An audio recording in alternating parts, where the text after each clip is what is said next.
কোটা সংস্কারের দাবিতে বাংলাদেশের বিক্ষোভ আন্দোলন ক্রমশই ভয়াবহ আকার নিচ্ছে। অন্যান্য আন্দোলনের মতোই এই আন্দোলনেরও উৎস বা এপি সেন্টার কিন্তু সেই ঢাকা বিশ্ববিদ্যালয়। ইতিমধ্যেই আন্দোলনের জেরে অনির্দিষ্টকালের জন্য বন্ধ করে দেওয়া হয়েছে ঢাকা বিশ্ববিদ্যালয়ের পঠন পাঠন।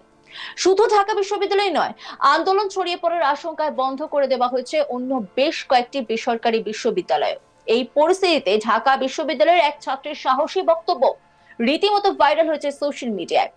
ভাইরাল ভিডিওতে দেখা গেছে মিডিয়ার সামনে ওই ছাত্রী বলছেন তিনি বাড়ি থেকে আসার সময় তার বাবাকে বলে এসেছেন যে যদি তার মৃত্যু হয় তার দেহ যেন রাস্তা থেকে উঠানো না হয়। তিনি আরো জানান, আমরা ঢাকা বিশ্ববিদ্যালয়ের পড়ুয়ারা যেভাবে মার খেয়েছি, আমাদের ভাইয়েরা যেভাবে মার খেয়েছে, তাতেও কিন্তু আমরা দমে যাইনি। আমি নিজেও আহত হয়েছি, তার সত্ত্বেও আমি আজ এখানে এসেছি।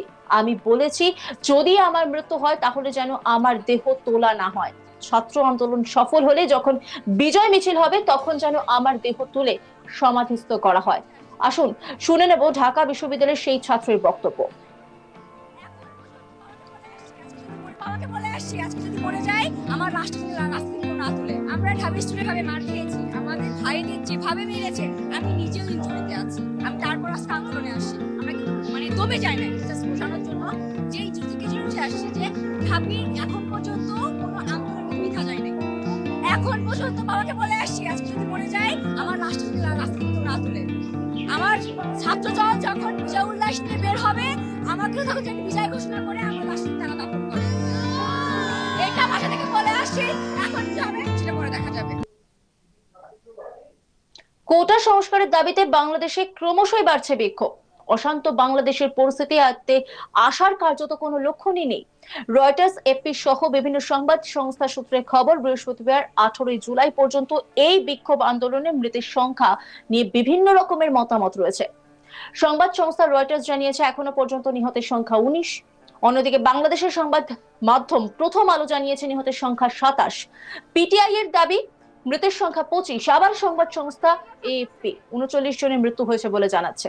এদিকে বাংলাদেশের রাস্তায় এখনো টহল দিচ্ছে সেনা ট্যাঙ্ক, ঢাকার আকাশে চক্কর দিচ্ছে জেট, এমনকি আকাশে হেলিকপ্টার করে রাবার বুলেট ছোড়া হচ্ছে। বাংলাদেশের রাস্তায় এভাবে সেনা ট্যাঙ্ক টহল দেওয়ার ছবি ভাইরাল হয়েছে সোশ্যাল মিডিয়ায়।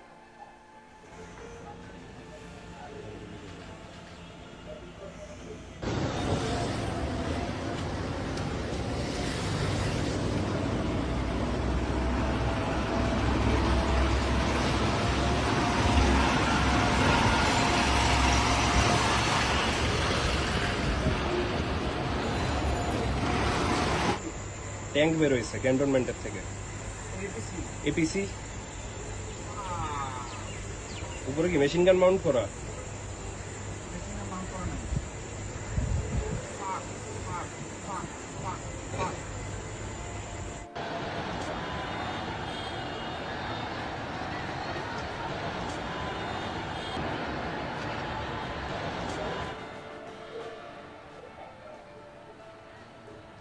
রাস্তায় অন্যান্য গাড়ির মতোই রাজপথ দিয়ে এগিয়ে চলেছে সেনা ট্যাঙ্ক। অন্যদিকে বাংলাদেশের আকাশে চক্কর দিচ্ছে চপার। বিভিন্ন বহুতল থেকে তোলা সেই ভিডিও ভাইরাল হয়েছে সোশ্যাল মিডিয়ায়। এই ভিডিওতে স্পষ্ট ওই চপার গুলি থেকে কিছু একটা ছোড়া হচ্ছে। জানা গেছে বাংলাদেশের আকাশে চক্কর কাটা হেলিকপ্টার গুলি থেকে বিক্ষোভকারীদের ছত্রভঙ্গ করতে রাবার বুলেট ছোড়া হচ্ছে। এই পরিস্থিতিতে রবিবার 21 জুলাই সংরক্ষণ নিয়ে মামলা শুনবে বাংলাদেশের আদালত। ইতিমধ্যে রাজধানী ঢাকার রামপুরায় বাংলাদেশ টেলিভিশনের প্রধান কার্যালয়ে হামলা চালানো হয়েছে। বৃহস্পতিবার 18 জুলাই বিকেলে বিটিভি কার্যালয়ের প্রধান ফটক ভেঙে ভিতরে প্রবেশ করেন একদল লোক। পরে তারা ভিতরে থাকা দুটি মাইক্রোবাস ও কয়েকটি মোটরসাইকেলে আগুন ধরিয়ে দেন। এরপর বিটিভির সম্প্রচার বন্ধ হয়ে গিয়েছে। স্থানীয় সময় বিকেল 3টের দিকে বিটিভি ভবনে হামলা চালানো হয়। রাজধানীর উত্তরা, মোহাম্মদপুরা, বাড্ডা সহ কয়েকটি এলাকায় আজ শুক্রবার পুলিশের সঙ্গে আন্দোলনকারীদের দফায় দফায় সংঘর্ষের ঘটনা ঘটেছে বলে খবর। শুক্রবার 19 জুলাই ও সারা দেশে কমপ্লিট শাটডাউন কর্মসূচি চলবে বলে জানিয়েছেন বৈষম্য বিরোধী ছাত্র আন্দোলনের অন্যতম সমন্বয়ক আসিফ মাহমুদ।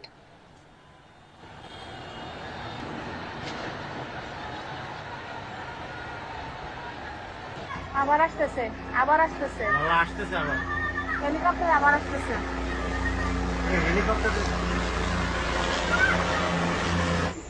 ট্যাঙ্ক বের হয়েছে ক্যান্টনমেন্টের থেকে।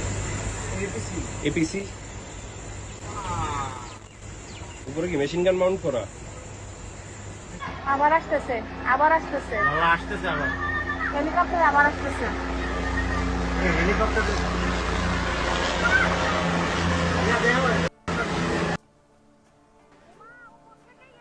বাংলাদেশের প্রধানমন্ত্রী কি বলছেন শোনাবো আপনাদের। সরকার হাইকোর্টের রায়ের বিরুদ্ধে সর্বোচ্চ আদালতে আপিল করেছে। আপিল আদালতে শুনানির দিন ধার্য করা হয়েছে। আদালত শিক্ষার্থীদের কোনো বক্তব্য থাকলে তা শোনার সুযোগ সৃষ্টি করে দিয়েছে। এই আইনি প্রক্রিয়ার মাধ্যমে সমস্যা সমাধানের সুযোগ রয়েছে।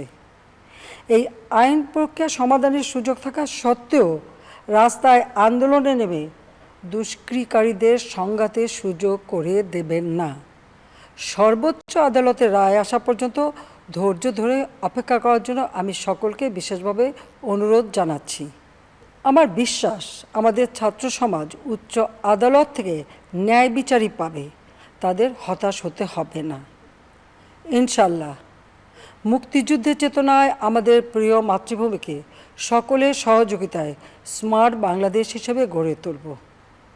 আমি আবারও এই অনাকাঙ্ক্ষিত ঘটনায় যারা নিহত হয়েছেন তাদের জন্য গভীর দুঃখ প্রকাশ করছি এবং পরিবারের সদস্যদের প্রতি আমার সমবেদনা জানাচ্ছি।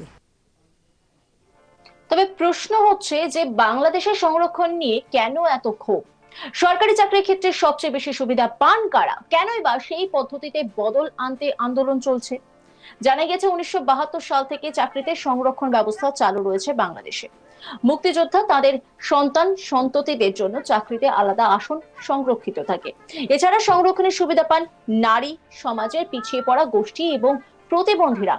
বাংলাদেশের বিভিন্ন জেলার বাসিন্দাদের জন্য কিছু সংরক্ষণ বরাদ্দ রাখা হয়েছিল।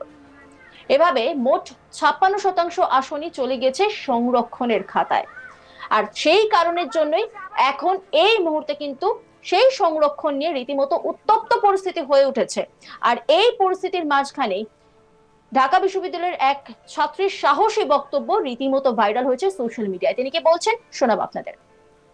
আমাকে বলে আসছি আজকে যদি মরে যাই আমার রাষ্ট্র না তুলে। আমরা ঢাবি স্টুডেন্ট ভাবে মার খেয়েছি, আমাদের ভাইদের যেভাবে মেরেছে আমি নিজেও ইনজুরিতে আছি। আমি তারপর আজকে আন্দোলনে আসছি। আমরা কিন্তু মানে দমে যাই না, জাস্ট বোঝানোর জন্য যে যুদ্ধকে যে উঠে আসছে যে ঢাবির এখন পর্যন্ত কোনো আন্দোলন মিথ্যা যায় নাই।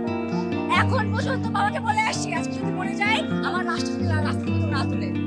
আমার ছাত্র দল যখন বিজয় উল্লাস নিয়ে বের হবে আমাকেও তখন বিজয়। নজর রাখুন আজ তাক বাংলার ইউটিউব স্ট্রিমিং এ।